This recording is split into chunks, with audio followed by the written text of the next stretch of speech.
Christmas എക്സാമിന്റെ time table എല്ലാവരും കണ്ടിട്ടുണ്ടല്ലോ. അപ്പോൾ ഡിസംബർ 15 നമ്മുടെ എക്സാം സ്റ്റാർട്ട് ചെയ്യാണ്.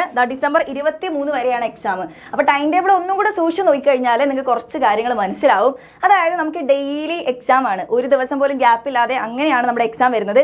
ഇതിനിടയിൽ ആകെ ഒരു ശനി ഞായറും 2 ദിവസം മാത്രം ലീവ് കിട്ടും. പക്ഷെ അതിനുശേഷം സോഷ്യലും അതേപോലെ ലാംഗ്വേജ്, ഫസ്റ്റ് ലാംഗ്വേജ് മാത്രമേ എക്സാം വരുന്നുള്ളൂ. നമ്മുടെ മെയിൻ ആയിട്ടുള്ള കുറേ സബ്ജക്റ്റുകൾ നമ്മളിതായി അടുപ്പിച്ചുള്ള ദിവസങ്ങളിലാണ് നമുക്ക് എക്സാം വരുന്നത്. അപ്പോൾ നിങ്ങൾ ഇവിടെ നോക്കിക്കഴിഞ്ഞാൽ നിങ്ങൾക്ക് 15-ാം തീയതി ലാംഗ്വേജ് 2 സെക്കൻഡ് ലാംഗ്വേജ് ആണ് നിങ്ങൾക്ക് എക്സാം. അതിനുശേഷം പിറ്റേ ദിവസം ട്യൂസ്ഡേ നിങ്ങൾക്ക് ഹിന്ദി ഉണ്ട്, വർക്ക് എക്സ്പീരിയൻസും ഉണ്ട്. അപ്പോൾ ആ ഹിന്ദി, ഇംഗ്ലീഷ് ലാംഗ്വേജസ് ഒക്കെ നിങ്ങൾക്ക് ഇപ്പോൾ തലേന്ന് നിങ്ങൾ പഠിക്കുകയാണെങ്കിൽ നിങ്ങൾക്ക് തലേന്ന് ചെയ്യാൻ പറ്റുന്ന കാര്യങ്ങൾ ക്വസ്റ്റ്യൻസ് നോക്കുക എന്നുള്ളതാണ്. പക്ഷെ നിങ്ങൾ തലേന്ന് ഇരുന്ന് ഈ ലാംഗ്വേജസിൻ്റെ ഒക്കെ കംപ്ലീറ്റ് ചാപ്റ്റേഴ്സ് വായിച്ച് കഴിയുക എന്നുള്ളത് പോസിബിൾ അല്ല. മലയാളത്തിലായാലും ഹിന്ദിയിലായാലും ഇംഗ്ലീഷിലായാലും ഒരുപാട് കഥയും കവിതയൊക്കെ വായിക്കാനുണ്ട്. അപ്പോൾ അതൊന്നും ലാസ്റ്റ് മിനിറ്റിൽ അല്ലെങ്കിൽ എക്സാമിൻ്റെ തലേന്ന് വായിച്ച് തീർക്കുക എന്ന് പറയുന്നത് പോസിബിൾ ആയിട്ടുള്ള കാര്യമല്ല. അപ്പോൾ നമുക്ക് ഇത്രയും ഗ്യാപ്പ് പോലും ഇല്ലാതെ ഇത്രയും എക്സാംസ് വരുന്നത് കൊണ്ട് നിങ്ങൾ എന്ത് ചെയ്യണം, ഈ ഒരു സബ്ജക്റ്റ് നേരത്തെ ഈ ഒരു സമയത്ത് തന്നെ ചാപ്റ്റർ കംപ്ലീറ്റ് ആയിട്ട് വായിച്ച് സെറ്റാക്കി വെച്ചിട്ട് ആ എക്സാമിൻ്റെ തലേന്ന് എന്ത് ചെയ്യുക, ക്വസ്റ്റ്യൻസ് മാത്രം പ്രാക്ടീസ് ചെയ്യുക. ഒന്ന് റിവൈസ് ചെയ്യാനുള്ള സമയം മാത്രമേ നമുക്ക് ശരിക്കും പറഞ്ഞാൽ കിട്ടിയിട്ടുള്ളൂ. ഇനി അടുത്ത് നോക്കുകയാണെങ്കിൽ അപ്പോൾ നിങ്ങൾക്ക് ഈ ഒരു ടൈം ടേബിളിനെ കുറിച്ച് എന്താണ് അഭിപ്രായം, നല്ല ടൈം ടേബിൾ ആണോ അതോ മോശമാണോ എന്നുള്ള കാര്യം എന്ത് ചെയ്യുക, നിങ്ങളൊന്ന് കമൻറ്റ് ചെയ്യുക കേട്ടോ. ഓക്കെ, അപ്പോൾ നിങ്ങളുടെ ഫ്രണ്ട്സിനൊക്കെ ഷെയർ ചെയ്ത് കൊടുക്കുക. ഇനി അടുത്ത് നോക്കുകയാണെങ്കിൽ നിങ്ങൾക്ക് ബുധനാഴ്ച ഇംഗ്ലീഷിൻ്റെ എക്സാം ആണ്, തേഴ്സ്ഡേ മാത്സ്. അപ്പോൾ ഇംഗ്ലീഷിൻ്റെ എക്സാം കഴിഞ്ഞിട്ട് നിങ്ങൾക്ക് പിറ്റേ ദിവസം രാവിലെയാണ് മാത്സിൻ്റെ പരീക്ഷ വരുന്നത്. അപ്പോൾ ആ ഒരു രാത്രി കൊണ്ട് മാത്സ് പഠിച്ചു തീർക്കുക എന്ന് പറയുന്നത് പോസിബിൾ അല്ല. ഇപ്പോൾ ലാംഗ്വേജസിൻ്റെ കാര്യം പറഞ്ഞതുപോലെ തന്നെ ഈ ദിവസങ്ങളിലൊക്കെ മക്കൾ എന്ത് ചെയ്തോളൂ, ചാപ്റ്റർ ഒരു ഐഡിയ ആക്കി വെക്കുക, ക്വസ്റ്റ്യൻസ് അത്യാവശ്യം മാത്സിനൊക്കെ നല്ല രീതിയിൽ പ്രാക്ടീസ് ചെയ്യുക. എന്നിട്ട് എക്സാമിന് തലേന്ന് കുറച്ചും കൂടി ചോദ്യങ്ങൾ നിങ്ങൾ ചെയ്യുന്ന സമയത്ത് നിങ്ങൾക്ക് ഒരു ഐഡിയ കിട്ടും. ഇനി അടുത്ത നിങ്ങൾക്ക് ഇത് അതേപോലെ തന്നെയാണ് വെള്ളിയാഴ്ച നിങ്ങൾക്ക് ബേസിക് സയൻസ്. മാത്സിൻ്റെ എക്സാം കഴിഞ്ഞ് വന്ന് നെക്സ്റ്റ് ഡേ രാവിലെ തന്നെ ബേസിക് സയൻസിൻ്റെ പരീക്ഷയാണ്. അപ്പോഴും നിങ്ങൾക്ക് അവിടെ പഠിക്കാൻ തീരെ സമയം കിട്ടുന്നില്ല. പിന്നെ അതിനുശേഷം ഏറ്റവും സുഖമായിട്ട് നിങ്ങൾക്ക് പഠിക്കാൻ പറ്റുന്ന സോഷ്യൽ സയൻസ് ആണ്. ഇതിനിടയിൽ നിങ്ങൾക്ക് 2 ലീവ് ഉണ്ട്, ശനി ഞായറും ലീവായിട്ട് പോയിക്കോളും. അപ്പോൾ നിങ്ങൾക്ക് അടുത്ത തിങ്കളാഴ്ച സോഷ്യലിൻ്റെ എക്സാം കുറച്ചും കൂടി പഠിക്കാനുള്ള സമയം കിട്ടും. ഓക്കെ, പിന്നെ അതിനുശേഷം പിറ്റേ ദിവസം ഇതേപോലെ മലയാളം ഫസ്റ്റ് ലാംഗ്വേജ് 1ൻ്റെ എക്സാം ആണ്.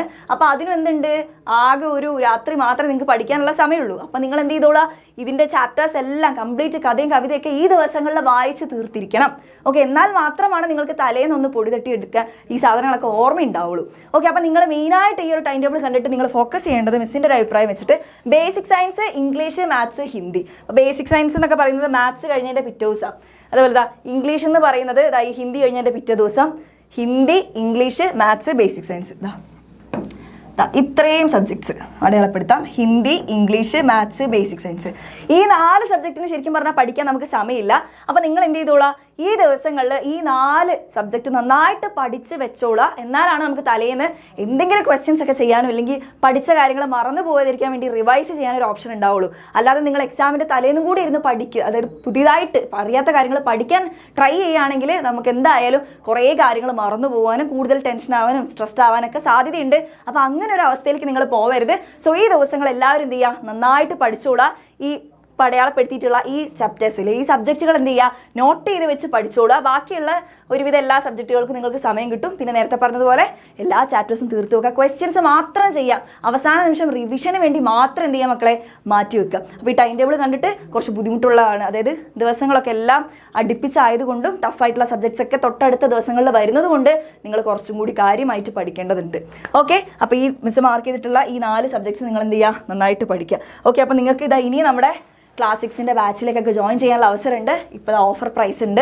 ഇപ്പോൾ ജോയിൻ ചെയ്ത് കഴിഞ്ഞാൽ നിങ്ങൾക്ക് റിവിഷൻ ക്ലാസ്സുകളും കംപ്ലീറ്റ് ആയിട്ടുള്ള ഡീറ്റെയിൽഡ് ആയിട്ടുള്ള ലൈവ് ക്ലാസ്സുകളെല്ലാം നിങ്ങൾക്ക് നമ്മുടെ ബാച്ചിലുണ്ടാവും. എക്സ്ട്രാ ക്വസ്റ്റ്യൻസും ഇനിയിപ്പോൾ ക്രിസ്മസ് എക്സാമിനോടനുബന്ധിച്ച് മോഡൽ എക്സാമിൻ്റെ സീരീസ് ഒക്കെ സ്റ്റാർട്ട് ചെയ്യാണ്. അപ്പോൾ ആ മോഡൽ എക്സാം ഒക്കെ എഴുതുന്നതിലൂടെ നിങ്ങൾക്ക് നല്ലൊരു സ്കോറിലേക്ക് എത്താൻ വേണ്ടി പറ്റും. ഓക്കെ, നിങ്ങൾക്ക് ആ ടൈം മാനേജ്മെൻറ്റും എക്സാമിനോടുള്ള പേടി എല്ലാ കാര്യങ്ങളും മാറും. ഒന്നാമത് നമുക്ക് പുതിയ സിലബസ് ആയതുകൊണ്ട് കുറച്ച് കട്ടി കൂടിയ സിലബസ് ആണ്. ക്വസ്റ്റ്യൻ പേപ്പർ അത്യാവശ്യം സ്റ്റാൻഡേർഡ് ആയിട്ടുള്ള ക്വസ്റ്റ്യൻ ആണ്. ഓണപരീക്ഷനെ വെച്ച് നോക്കുമ്പോൾ അതിനേക്കാൾ ബുദ്ധിമുട്ട് നിറഞ്ഞൊരു എക്സാമാണ് വരാൻ പോകുന്നത്. അപ്പോൾ മാക്സിമം ക്വസ്റ്റ്യൻസ് പ്രാക്ടീസ് ചെയ്താൽ മാത്രമാണ് നിങ്ങൾക്ക് ഒരു ഫുൾ എ ഗ്രേഡ് കിട്ടുള്ളൂ. സോ നിങ്ങൾക്ക് നല്ലൊരു അവസരമാണ് ഇപ്പോൾ ജോയിൻ ചെയ്ത് കഴിഞ്ഞാൽ നിങ്ങൾക്ക് കംപ്ലീറ്റ് ഫീച്ചേഴ്സ് നിങ്ങൾക്ക് കിട്ടും.